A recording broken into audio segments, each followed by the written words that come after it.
Hare Krishna, dear devotees. Good morning. Good morning. Good morning. We've talked the whole night through. Good morning. Good morning to you.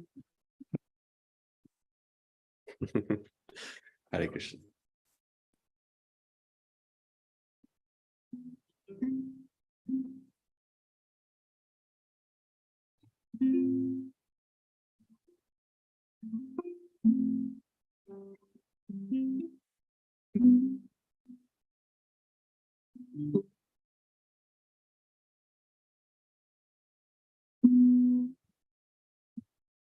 Chirantamadava Jaya Kunja Vihari Jaya Radha Madhava Jaya Kunja Vihari Gopijanna Vallabha Jaya Girivarada Jaya Girivarada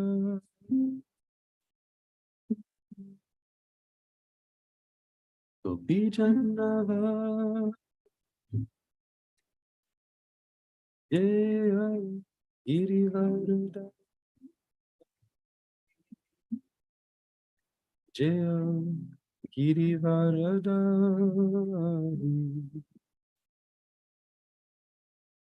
Jaya Shodanandana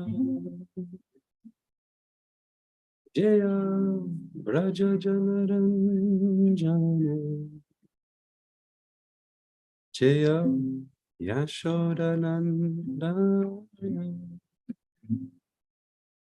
Jaya Braja Janaranjana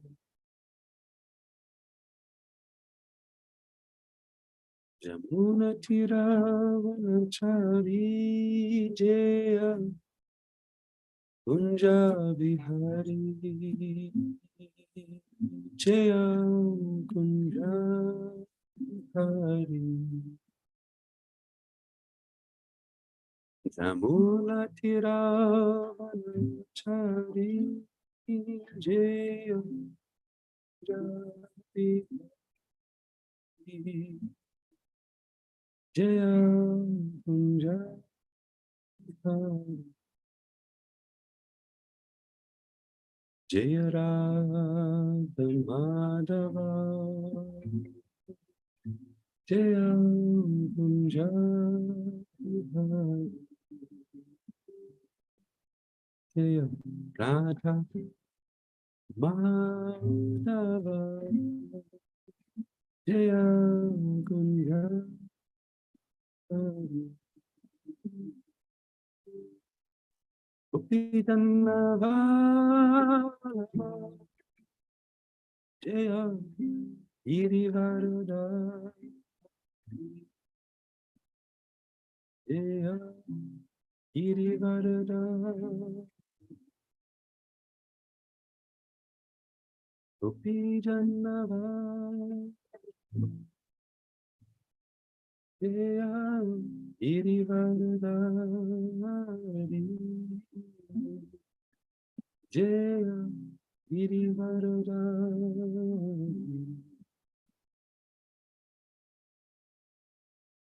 Yashodanandana Jaya Raja Janaranjana Jaya Yashodanandana Jaya Jaya Raja Janaranjana Jamuna Tira Anachari Jaya Kunja Bihari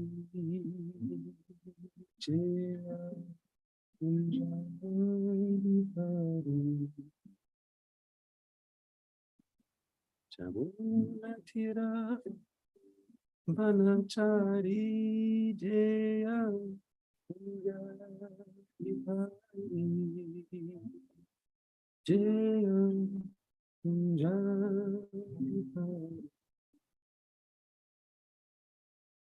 Jaya Radha Madhava Jaya Kunja Hari Jaya Jaya Radha Madhava Jaya Kunja Hari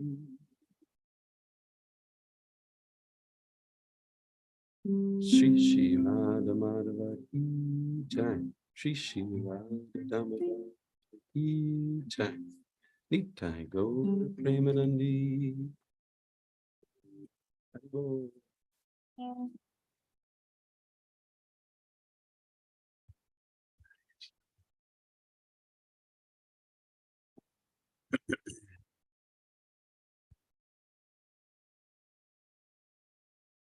Om Namo Bhagavate Vasudevaya Om Namo Bhagavate Vasudevaya Om Namo Bhagavate Vasudevaya. This morning we are reading from the Srimad Bhagavatam. How lucky are we? Is it luck? Is it good fortune? Is it just the mercy of Srila Prabhupada?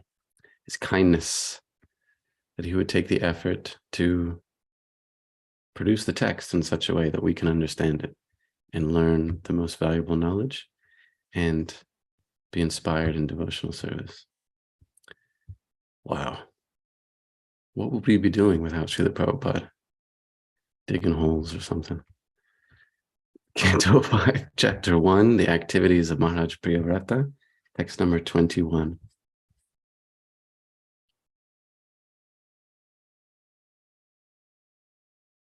Ooh, it's one of those prose verses. I'm going to try my best to make it sound sweet.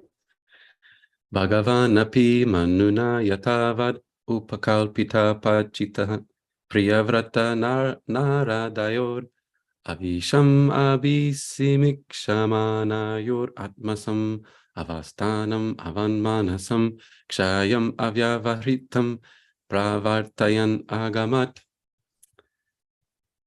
Let's just do it once for today. Okay, word for word translation. Bhagavan, the most powerful Lord Brahma, api also, manuna, by Manu, yatavat, as deserved, upakalpita, apachitihi, being worshipped, priyavrata naradayoho, in the presence of Priyavrata and Narada, avishamam, without aversion, abhisamikshamaanayaho, looking on, atmasam, just suitable for his position, avastanam, to his abode, avak manasam, beyond the description of mind and words. What a cool way of putting it. Avak manasam. Kshayam, the planet. Avyavahritam, extraordinarily situated. Pravartayan, departing. Agamat, returned. Translation and purport by His Divine Grace, Srila A.C. Bhaktivedanta Swami Prabhupada, Srila Prabhupada Ki Jai. Lord Brahma was then worshipped by Manu, who respectfully satisfied him as well as he could. Priyavrata and Narada also looked upon Brahma with no tinges of resentment. Having engaged Priyavrata in accepting his father's request, Lord Brahma returned to his abode, Satyaloka, which is indescribable by the endeavor of mundane mind or words. Report. Manu was certainly very satisfied that Lord Brahma had persuaded his son Priyavrata to take the responsibility for ruling the world. Priyavrata and Narada were also very satisfied. Although Brahma had forced Priyavrata to accept the management of worldly affairs, thus breaking his vow to remain brahmachari and completely engage in devotional service, Narada and Priyavrata did not look upon Brahma with resentment. Amazing conflict resolution going on here. Narada was not at all sorry that he had been frustrated in making Priyavrata a disciple.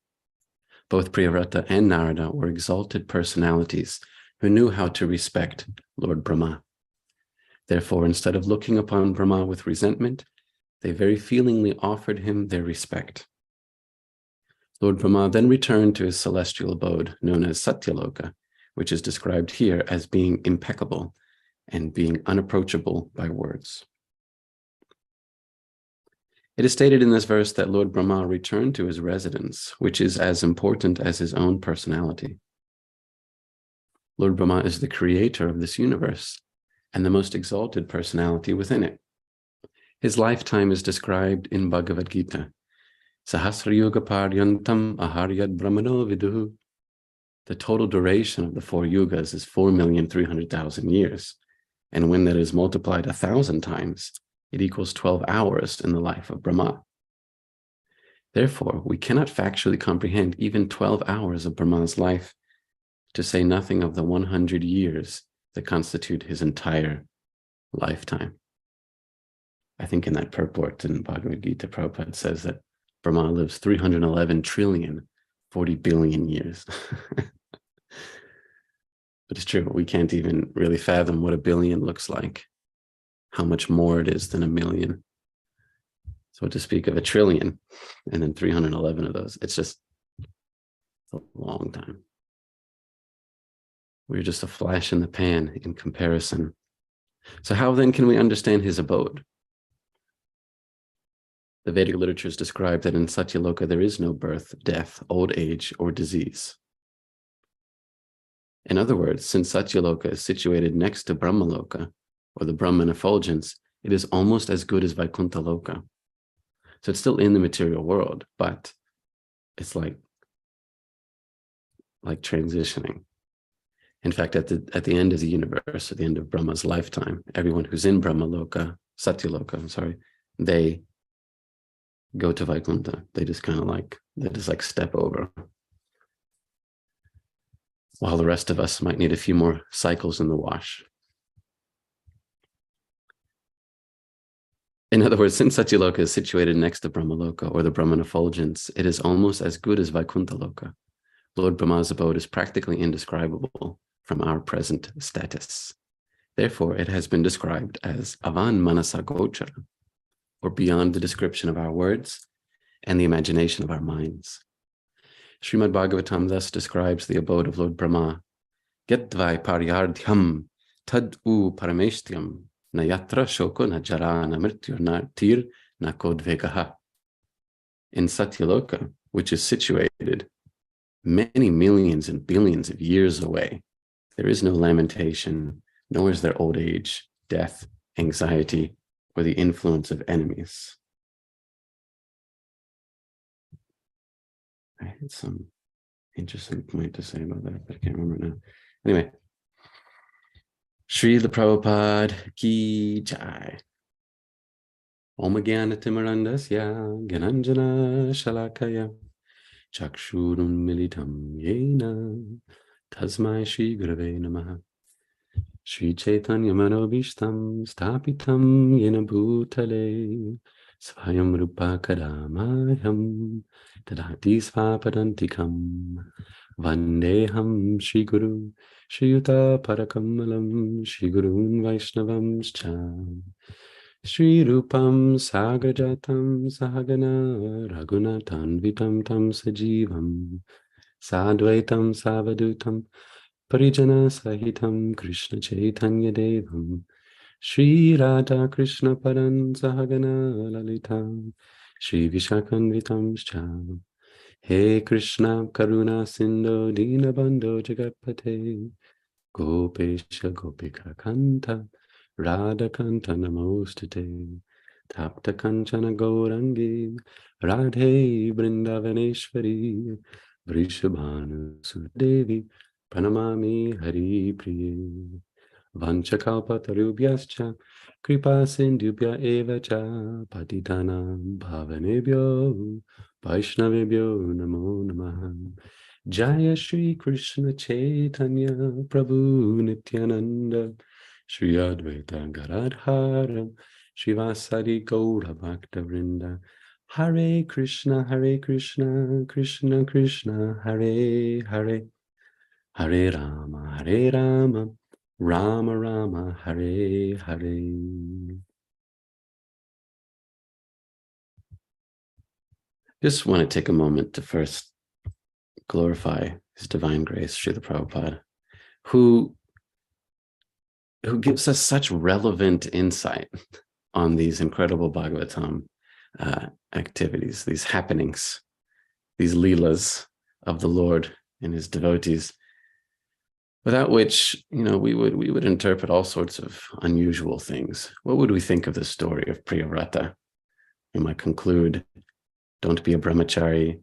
We might conclude something about how politics are supposed to be managed in the universe.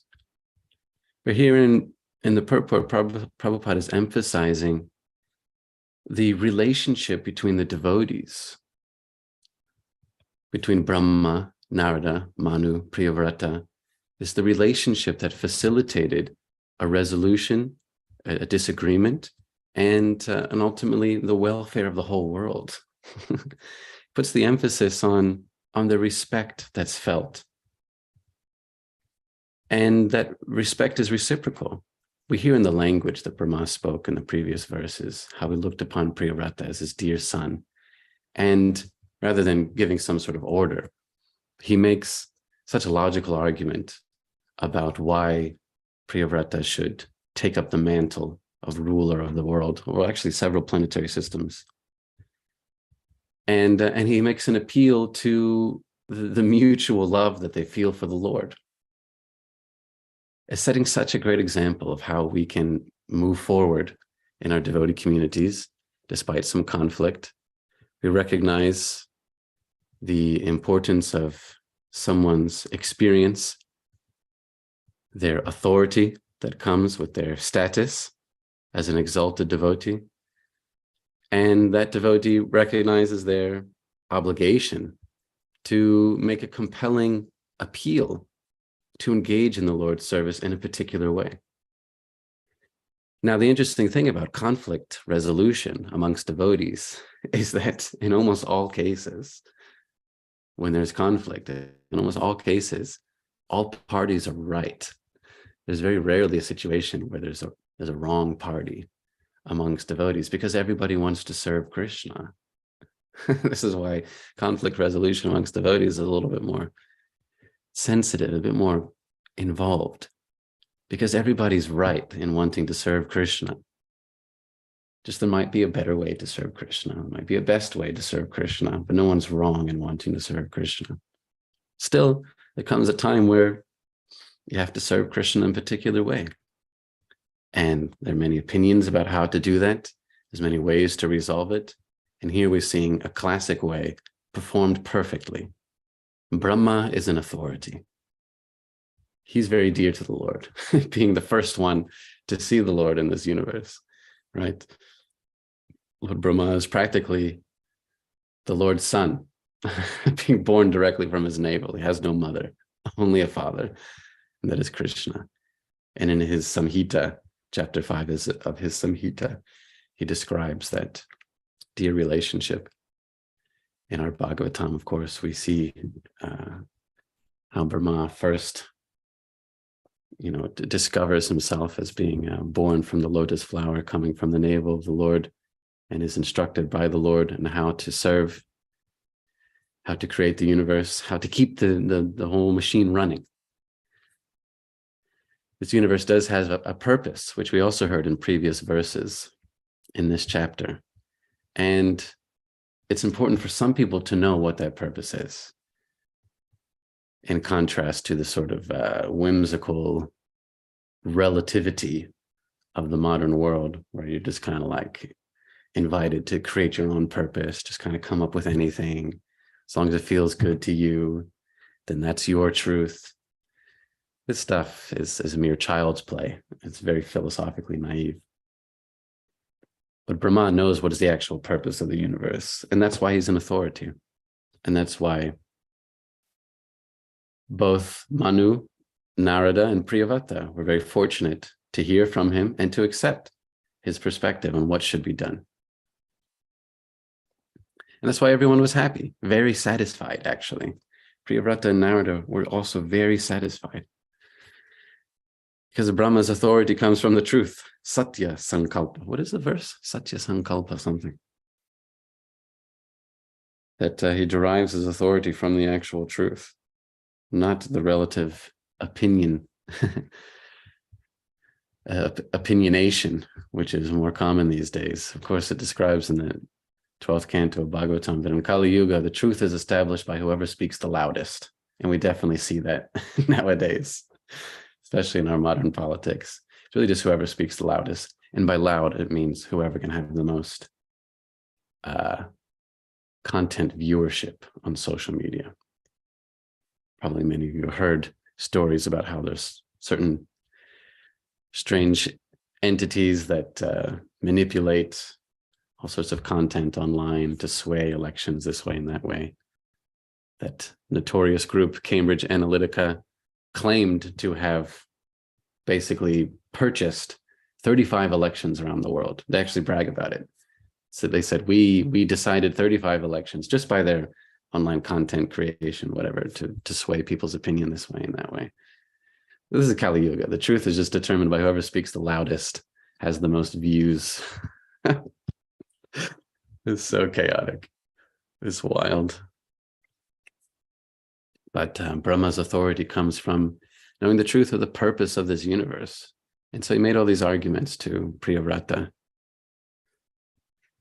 And his appeal was ultimately to the will of the Lord. He said that don't be envious of the Lord. We all have to follow his direction. We all have to follow his instruction. None of us can avoid what it is that he has designed, what he wills. We're bound by these injunctions, and we should follow accordingly. He goes on to say that you shouldn't be afraid of entering into household life. If the Lord wants you to do this, your family wants you to do this, and because you won't be dismayed, you won't be distracted, you won't be confused, you won't fall down, to use Prabhupada's vernacular. And we should be inspired by this, not only because most of us are or will be grihastas, but also in the broader sense that interacting with this world is risky. As Srila Bhaktisiddhanta Saraswati Thakur said, this world is no place for a gentleman. But we should be confident that one who takes shelter of the Lord is protected. It's not necessary, and it's not always best for us to make some marked change in our lifestyle or our situation or activities. The marked change that we need is to take complete shelter of the Lord by hearing and chanting. And that's what's being implied in these verses and in Brahma's instruction to Priyavrata. Take shelter of the Lord and you'll never fall down. You'll be able to carry out the Lord's orders in your constitutional position, being liberated from material association. So that's an instruction that Srila Prabhupada often gave us as well, in reference to that very famous verse, which Brahma speaks, right? Jnane prayasam udapasya namanta eva jivanti sanmukaritam bhavadiya varta, right? Stane stita shrutikatam tanuvan manobir yaprayasho jita chitopya sitais trilokyam. Isn't that spoken by Brahma also? I think so. Jnana prayasam udapasya namanta eva. This is sort of our style of applying Krishna consciousness. Not that we have to make some huge marked change in lifestyle. Here's Priyavrata was thinking, I have to stay brahmachari. Narada Muni was also encouraging him to be renounced. But Brahma's instruction is stane stita. Better to be situated in your natural position. So Priyavrata's natural position is that he's the son of Manu. And that comes with some obligation. rather than tossing that out, thinking it to be inferior. Brahma is encouraging you stay in that position and take full shelter of the Lord. How? Shuddhigatam tanuvan manobhir. I gotta find where this verse is. It is Brahma who speaks it, right? Yeah, it is Brahma in the 10th canto, chapter 14. Great verses there. Great chapter to become familiarized with. 10th canto, chapter 14. Brahma's prayers to little Krishna after Krishna blew his mind.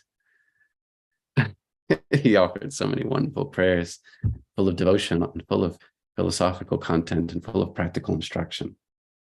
And his instruction is that stane stita, if you stay in your normal position, you don't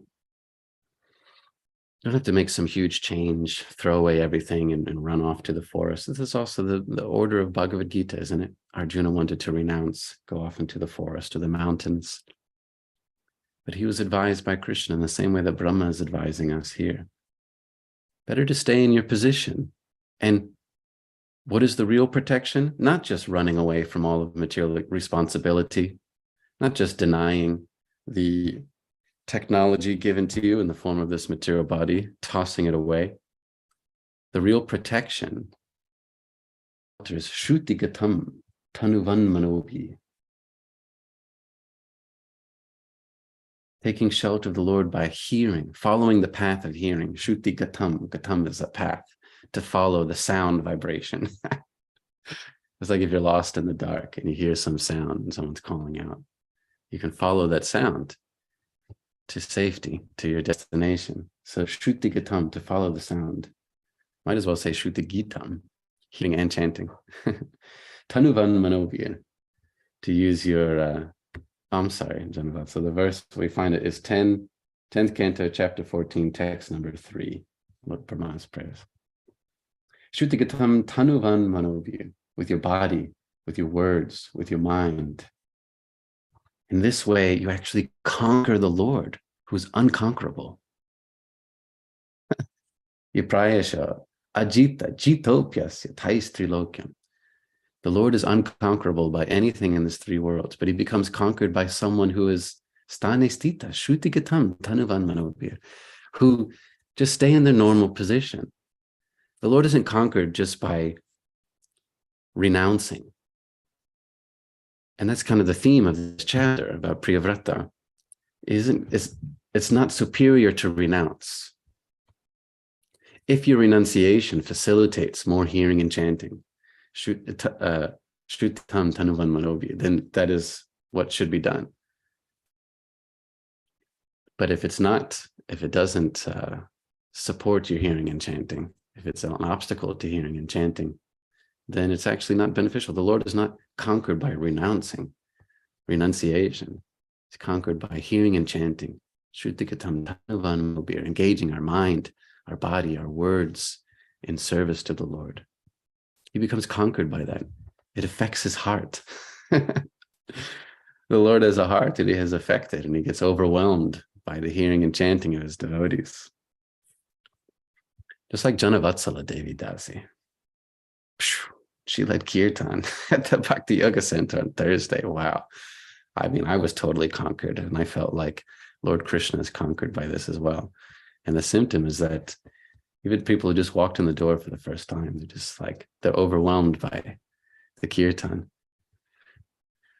So this is real because the Lord is a real person. You know, he's affected by that. He's affected by our hearing and our chanting, and he's impressed. He becomes conquered. So you want to conquer the Lord. So we should know now, Navata's conquered the Lord. She's a great conqueror. Vimni she came, she saw, and she conquered. But the Lord wants to be overwhelmed by the love of his devotees who follow the path of hearing, who engage their mind, their body, and their words. And therefore, it's not necessary to change your position so extremely. And that's how Priyavrata was convinced. He thought better to be renounced. Narada Muni was also encouraging him to be renounced. But Brahma, the authority, made clear that actually the real shelter is to engage in the Lord's service, hearing and chanting. And that way you'll never be affected by any sort of condition that you're in, even ruling the whole universe. So this is what we should aspire for also. As you are, like to stay in your status is what it says.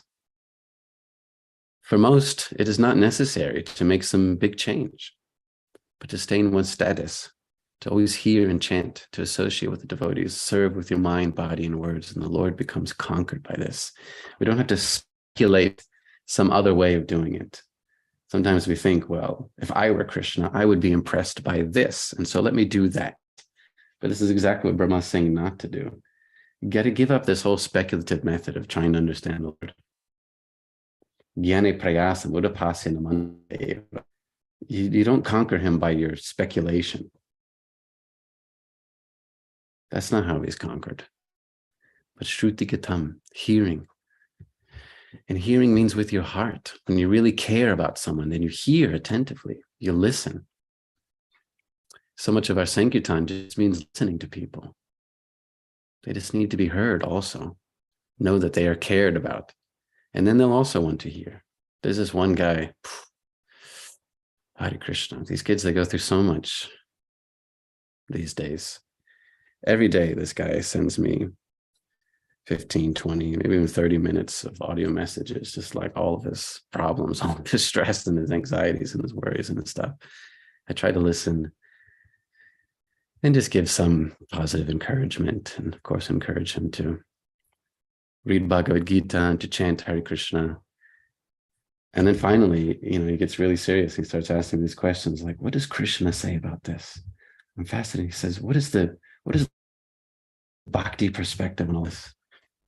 If you listen, then people will also want to listen to you. That's love. Love actually starts with hearing. You hear someone. What is it that they're saying? What is it they're expressing? And then they also want to hear you. And Krishna is a person. When we hear about him, when we hear his holy name attentively, then he is affected. It conquers him. So what good fortune we have, what opportunity we have. Shruti Gatam Tanuvan Manobi. It's not about standing on your head, wearing a loincloth, surrounding yourself with fire, submerging yourself in freezing cold water, starving or something like that. He's not conquered by these things. Lots of people starve. That doesn't mean that they're devoted. Unfortunately, lots of people starve. Lots of people have no shelter and are subjected to the environmental elements. That doesn't mean that they're devoted. Devotee is someone who wants to hear what Krishna has to say, who wants to hear his holy name with attention, wants to tell others about Krishna's holy name, his quality, his form, his pastimes.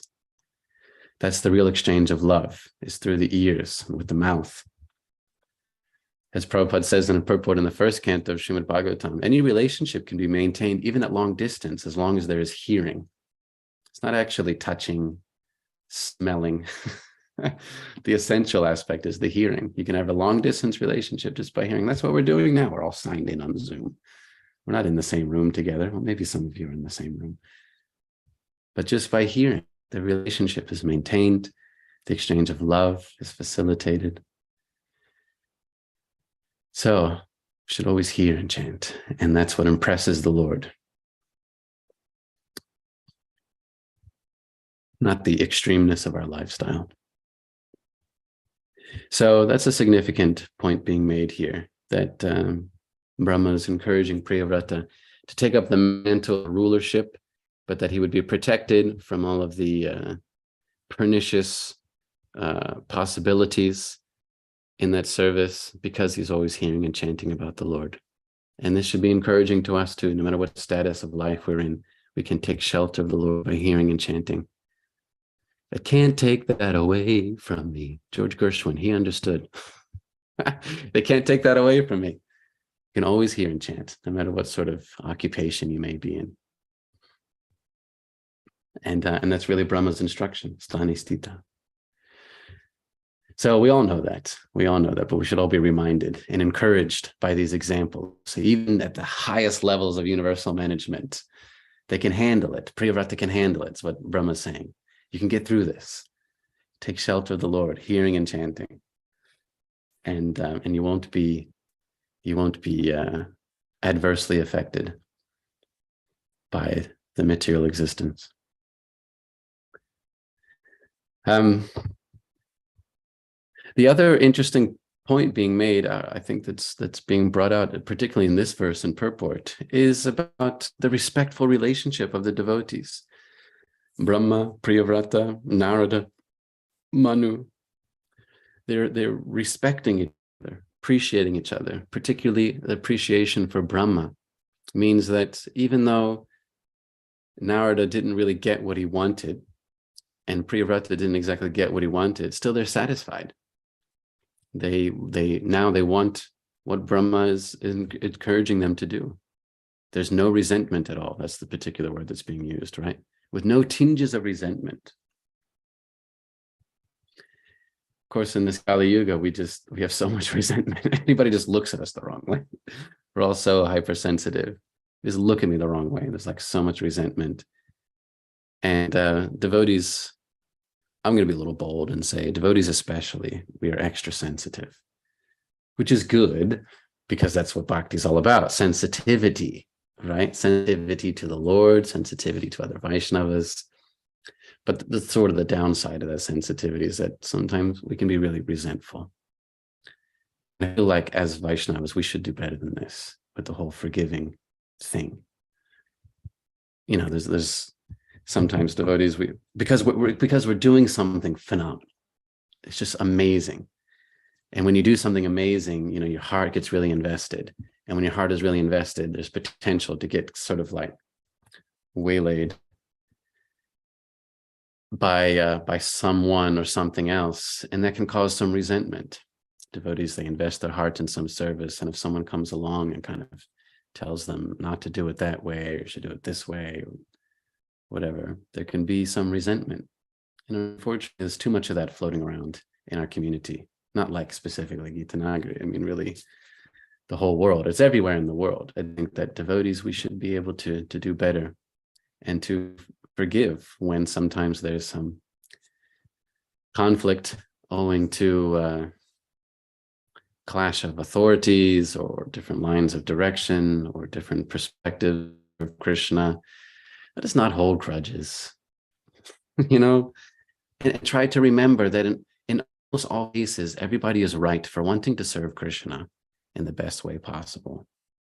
We might have disagreements about how to do it. Even in the spiritual world, there's disagreement about how to serve Krishna, but everybody is right.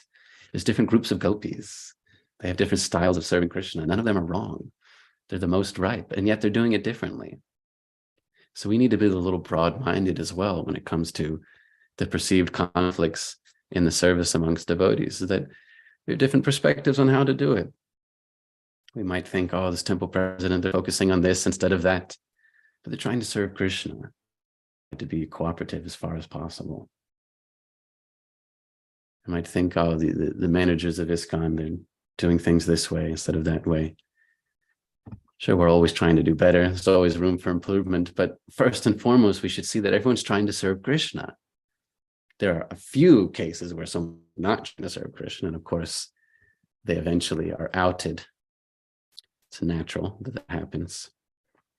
But in almost all cases, because all parties are trying to serve Krishna, then everyone is right. And so we shouldn't feel some resentment just because we can't do it the same way as someone else. Some devotees serve in this way, some way. For the most part, we try to cooperate. At least we can all do kirtan together. At least we'd all be able to chant in kirtan together, right? Might have different ways of doing the outreach, the Sankirtan, might have different ways of managing devotee communities or managing the finances, you know, where should the money go or where should the labor go? But at least we should all be able to do kirtan together, right? But that's a really bad sign if you feel like I can't chant with the other devotees. And we do see that sometimes. If a person, we have some conflicts, we might have some issues, we might have some resentment, some hurt feelings, and okay. But we shouldn't allow any of that to stop us from hearing and chanting with the devotees. If your mind and your ego just gets so inflamed that you feel like, well, I can't do kirtan with those devotees. No, that is Maya. And I think that's the most dangerous kind of Maya, because you don't come back from that. And I've seen it a few times. It's pretty sad. But no matter what's going on with whoever, we should all come together and do kirtan together. It's the great equalizer. And I've seen so many times when, I've lived in several ashrams, and especially in brahmacharya ashrams, you're living with the same guys like 24 hours a day. Inevitably, there's a little bit of loggerhead going on, some butting of heads. And you just think, this Prabhu. I remember so many devotees, I just felt like, I can't stand this guy. But then we'd be in the kirtan, we'd just be like spinning in circles together and hugging and crying together, laughing together. And then the kirtan, and your mind kind of takes over again. You think, that guy, can't stand him. But at least in the kirtan, we should just drop all resentment, all conflict, and just appreciate everyone in their service to the Lord. So let's take a good example from this conflict resolution. Brahma, he's an authority. He's an authority because he's very dear to the Lord, because he makes instructions appealing to the will of the Lord. That's very clear. He doesn't just say, I'm the boss, I'm the first guy in the universe. No, he appeals to what the Lord desires. And everyone's confident that he knows what the Lord desires. And Priyavrata, Narada, they have no resentment. They feel no frustration because they recognize the truth here. It's a great example. And it shows us it is possible. It is possible, even though this is a different age, still it's possible for us to have such good Vaishnava qualities, Vaishnava relationships, despite a different perspective on how to serve the Lord. It's okay to have different perspectives on how to serve the Lord. We can talk about it, we can discuss, and in that discussion, we come to see everybody loves Krishna. Everyone wants to serve Krishna as best they can. And when we see that love amongst the devotees, then there can be real conflict resolution and even cooperation. Dare I say, there could even be cooperation in this Kali Yuga. But it requires to come together and talk about, well, I think the Lord should be served in this way. Well, I think the Lord should be served in this way. Well, I'm referencing, this person, this great devotee. Well, I reference this devotee who says like this. We try. And if you communicate, you come to see. Everyone cares about Krishna. Everybody here has love of Krishna in their hearts. If we don't come together to actually talk about it, like Brahma did and Manu and Priyavrata, if we don't actually talk about it, then how do you know how much someone loves Krishna? You might think, no, their only motivation is for their own self-aggrandizement, to use Prabhupada's terminology. But if we actually come together and talk, then you come to see the love of Krishna in the heart of any person, any devotee especially. So that's the whole purpose of Ishtagoshti. It literally means to glorify your Ishtadeva, the Lord that you worship. It's not just like who's cleaning the toilets and where's the money going, but it actually means to glorify the service of the Lord together. So you have to talk with other devotees to see the love of Krishna they have in their heart, and that way resolve conflicts, to not have resentment. But if we isolate ourselves, if the mind takes over and says, oh, you're better than all these devotees, don't even associate, don't even talk to them, and don't go to the kirtan. They don't really have love of Krishna in their heart. They're just spinning around in circles. They don't really love Krishna. Then you got to kick that mentality out. You got to kick that out. At the very least, we need to be able to chant and kirtan together. And even better is to, well, not even better, but even more is to be able to talk with devotees about how they're serving Krishna, their perspective on how Krishna is pleased. And in this way, appreciate the love of God that's present in everyone's heart. So anyway, maybe I'm getting a little sentimental here, but that's what I'm getting from this verse and purport. It seems like such a great example for all of us, because we are in the Kali Yuga. Conflict is the norm. We should not be surprised that there's conflict. We should be surprised if there isn't conflict. But we can look to the great example of devotees like Brahma, Narada, and Priyavrata. Appreciate the service, appreciate everyone's motivation in service. And in this way, we can try to find common ground and cooperation. But if we isolate, we don't talk, we don't chant together, then you can't appreciate the love of God that's in everyone's heart. And then the resentment and all that conflict just exasperates unnecessarily. So let's instead be like Brahma, Narada, and Priyavrata. Talk about devotional service together. Hare Krishna. There's a whole nother paragraph here that Prabhupada writes about the impeccable nature of Satyaloka, but I don't have much to say about that because, as it says here, it's indescribable. I don't know what to say, but there is actually wonderful description, especially in the Brihad Bhagavatamrita. Much of the details I can't really remember now. I'm not so expert on that text, but Gopakumar, he goes all the way up to Brahmaloka, Satyaloka, and there's really amazing descriptions of what he sees in these different places. So I highly recommend people read that text, Brihad Bhagavatamrita, produced by the BBT. It's the BBT Gold Standard, translated and commented upon by His Grace, Gopi Paranadhana Prabhu. I'm not so qualified to talk about that right now. So I guess I'll finish there and ask if there's any comments or some retorts. Oh, there's a hand up. Fastest hand in the West must be Sri Galok. Hare Krishna. Thank you so much, Prabhu. Krishna, Just some Sri Galok. reflections. Yes, please. Hare Krishna, Prabhu. Thank you so much. Just some reflections, actually, not so much questions, but one thing one mentor told me was when you, as a leader, when you're giving feedback, it's always good to sandwich it. So give two Feedback positives, sandwich, yeah. and then maybe give a little mild correction, and then also give another, and end it with another feedback that's positive. We have usually seen those who do that, they actually inspire really nice, deep relationships with devotees.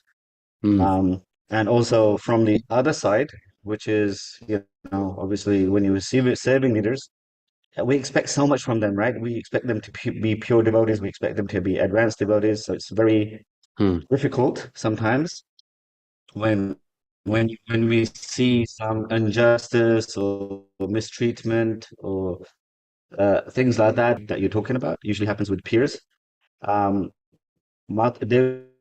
mentorship system in the Eastern Europe portion mentioned something very deep. She said 80% of our advancement comes from peer association, because it's very easy to accept the guru's instructions. It's, usually you accept that authority, and it's very easy to give out instructions to those who are juniors. To get along with peers, it's very, very hard. So just some points there. Yeah, thank you for highlighting the dynamics, the different kinds of relationships, and having sympathy for people who are trying to manage Krishna's resources. It's not necessarily a joy. I have to think about the budget and the money and the buildings and the maintenance. We should have sympathy for such devotees taking on that service, especially here at Gitanagari. I mean, such a huge load put upon the shoulders of our dear Dhruva and Parijata. We should have a lot of sympathy. Certainly a lot of us have opinions about how service should be done this way or that way, but whenever I'm thinking about what they're doing, I first have a lot of sympathy, because I did my 4 years trying to serve at Gitanagari. It's just so hard. There's a lot of challenge, So I appreciate you reminding us to have sympathy for our leaders and our managers. They're such wonderful devotees who are trying their best. Hare Krishna, such a nice insight. You're always full of such sweet personalism, Sri Goloka Prabhu. It's like being in Goloka just by hearing your words. Okay, we got some other digital hands raised. I'm not sure who went up first, but let's ask Janavatsala. Devi Dasi, she conquered the Lord. She wants to say something. Great conqueror. Hi, Krishna. I want to encourage all of us humbly that we should chant very nicely, deeply, loudly, intentionally on Sunday, this Sunday when we come together at 6 like we usually do, because it's Shivaratri. So let us please Lord Shiva that way. Achyuta Gopi has a great Ekadashi class that she just gave at the Bhakti Center last Ekadashi, where she just glorifies him immensely. So now I'm really inspired to chant and please him. So it'd be great if we do that. And secondly, I just wanted to say on the point of the leaders, just want to put out a cool little not reference, but everyone can look up if they want a little clip by Gauranga Prabhu, Radhanaswami disciple. It's called Let's Pray. And he talks about the five like entities you should pray for in order. So like your hands are folded in prayer, and the thumb is the hand that's closest to you. So first the thumb, you pray for everybody who is dear to you, your loved ones. And then, then the pointer finger, you pray for all your teachers and your guides and everything. And then the middle finger is like all the leaders. And, like, so example, like Mother Parajata and Uncle Dhruva. And then the next finger, I think that's the ring finger, you pray for like kind of like some weak people in society, etc., like that. And then when you finally get to the smallest finger, the pinky, that's when you pray for yourself. What do you guys think about that? Wow, Shana, you even bested Sri Goloka with sweetness.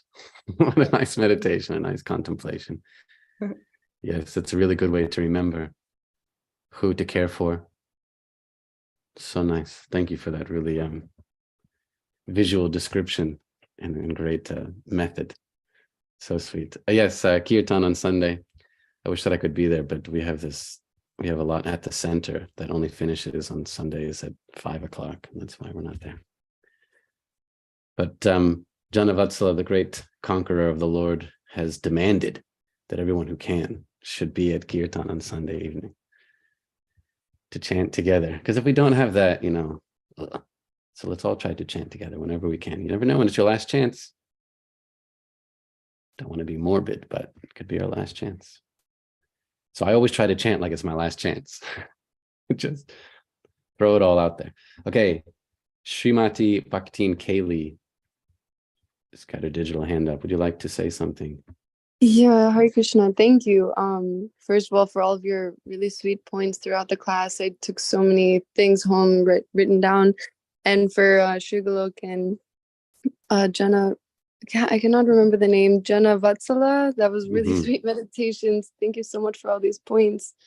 I also wanted to comment on the one where you're talking about how Sankirtan, like, we might be fighting with someone, but then we're all dancing together and all of these things. And then right after, it's like, you have that experience? This remembrance. Yeah, I had this remembrance a lot on Harinam, and what I noticed is like the potency of the Kirtan of the Harinam, like sometimes can even change the heart. Like I remember this one Mataji and we were just not really seeing eye to eye, and I just had this complete change of heart during Kirtan, and we had a really nice, like after the Kirtan, actually we just had this nice heart to heart.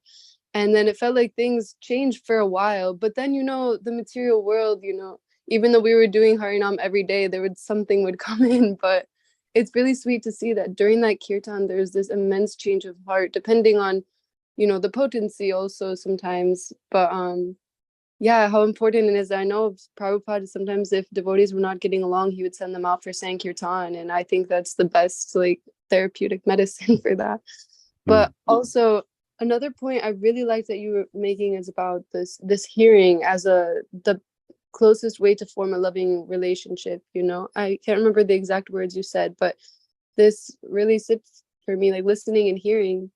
And so I'm curious also, like, how can we, because we want to listen to Krishna, right? We want to try to listen to Krishna in our hearts, or Krishna through the devotees, but sometimes there's things mixed in with that, so how can we understand? And you also mentioned that, if it wasn't for Prabhupada, what would we be making of these scriptures if we were to ever even come in contact with them? How would we interpret it? So sometimes how would we interpret what we feel like Krishna is speaking to us, or through our heart, through the devotees, through the scriptures? How can we trust? I mean, yes, you say Guru, Sadhu, and Shastra, but sometimes these things might not match up. So I don't know. Just curious your thoughts. I hope I've understood your question. You're asking, like, if you feel something in your heart, how do you know that that's right? How do we know that it please Krishna?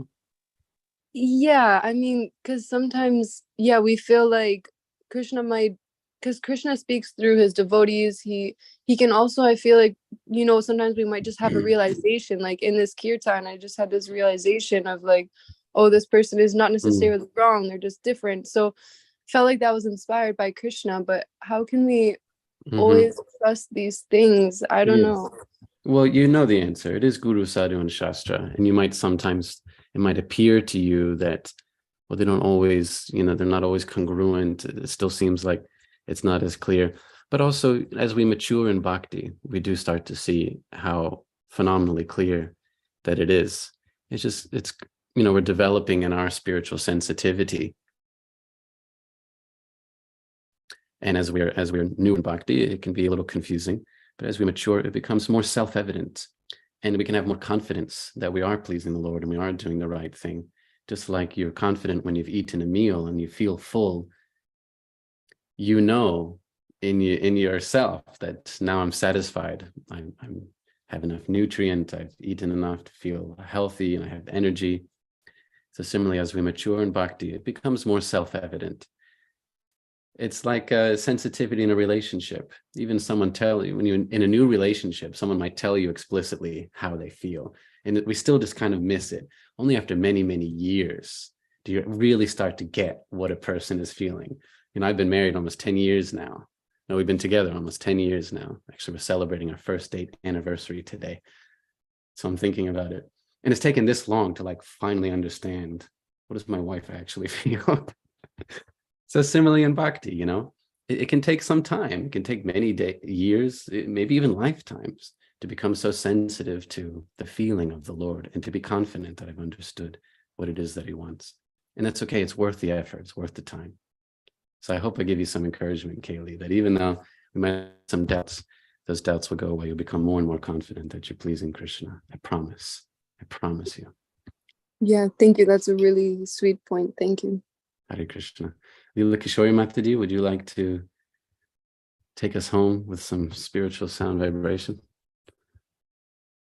If you're there, I do see your hand up, but perhaps she's not. Mataji, Leela Kishori. No, I am here. Hare Krishna. I was Krishna, trying to get the mic to go out of the mute mode. And first, I just wanted to say that this class was like prasadam. I mean, this was like, you could just tell that it was offered to the Lord, and then you served it to all of us. And I am fed and nourished. And so, first of all, thank you for that. Mataji, you're so sweet. And then also just, I loved your point about if we just remember our singleness of purpose, if we just remember that we all want to serve the Lord, then everyone is right. And then it's just, how can we then find the way to make this happen where it just goes smoothly, or as smoothly as possible. And that was just beautiful. I typed in the chat, it's the ultimate win-win. How can anybody lose if we're all trying to serve Krishna with our hearts and with our minds and with everything that we've got? And if we're offering ourselves, then we can come together. And I love your point about, if nothing else, in kirtan, because it's, as we're told, when we are singing and chanting the holy names, Krishna is there, none different from his name. So harmony has to happen. It's like, how can it not? So it's just such beautiful points in your class. And then just one other thing was, I was thinking that with Priyarata and with all of us, to remember that Krishna sees us as we really are, as he thought us up to be. And in my mind, I can think it should go this way or that way. But when I encounter Guru Dev or a senior devotee, and they point out something to me, even though my initial reaction might be defensive or whatever, they're the representative and they're seeing something. They have the skybox view. They're seeing the whole field, and I'm just seeing the play I'm trying to run, and it's like really, really nice to be able to say, okay, maybe I should take like, information from the coach and like follow the playbook, and not like think that I'm like going to run this whole show.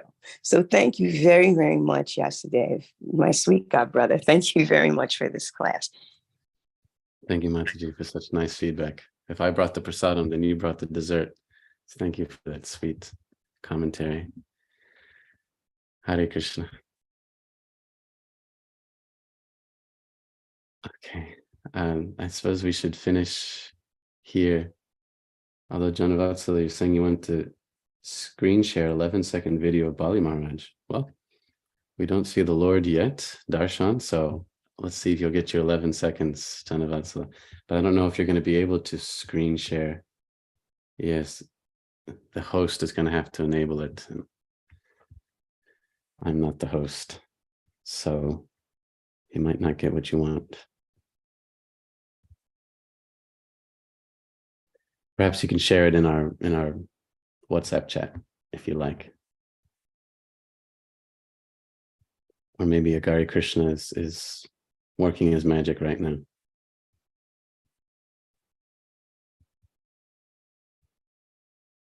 No? I don't know. Or maybe not. Maybe nothing's going on. Oh, now he's saying you can try to share, John Vatsala. I want to share a little bit about Bali Maharaj Prabhu, whose 1 year passing we just celebrated. Okay, you guys all ready for this? We're ready. Take it away. It's better work sharing the sound. All right. Can you guys see that? Yes, we can see it. Okay, Yes, I hope yes. you can hear it because it's wonderful. The holy Hold name. Dad, can you turn down your sound? Okay, here we go, Prabhus. Is absolute. Krishna's name is non-different than Krishna. So when you chant the holy name, you're associated Haribo. with Krishna. Haribo.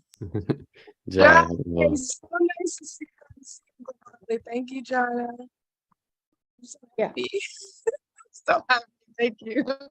And thank you so much, Yasodeva. Thank you, all devotees. Thank you, Jana. Super sweet. The cherry on top. Yes, Bali Maharaj Prabhu had such conviction. You'd always see him in the kirtan. You could tell he had such conviction that chanting Hare Krishna is associating with Krishna. So we're so fortunate that we all got to chant with him. We should try to remember that, cherish that memory of seeing him dancing, even in his old age, even with a cane. He can't stop from dancing. All glories to Bali Maharaj Prabhu. All glories to all the assembled devotees. Thank you for participating in this Bhagavatam discussion this morning.